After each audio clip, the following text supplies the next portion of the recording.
Their constitutional rights? You bet. Is that the basis of the militia movement? That is not the basis of the militia movement, but that is a concern right now. Would you elaborate on that? Sure. One of the things that was mentioned here earlier, I think Senator Specter mentioned it. He said, were the militias a threat to the federal government? And I says, gee, you walk outside of 495 and the question's the other way around. Is the government a threat to the militia? The militia is everybody. It's just a law in which people form themselves a group to self-defense and for their security. Okay? It's not to wage war, but if a war is waged, these groups plan on winning.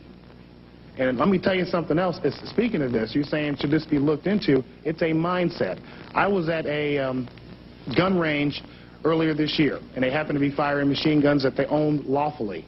And we have people, I'm talking law enforcement, I'm talking military, we have a lot of sympathetic people in those branches who all were down there with their firearms and with the awesome display of firepower that I saw down there, and that was just one iota of it.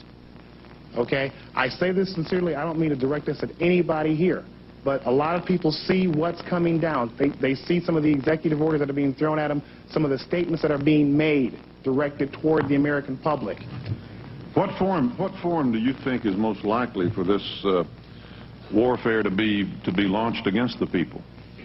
In what form? Yeah, and I mean, you mentioned instances, obviously, where that you're very much concerned about, the Waco incident and things of that nature, but do you see something on a more organized basis or a more pervasive basis in terms of what the government might do to the citizens? Right. It isn't just about Waco and Ruby Ridge.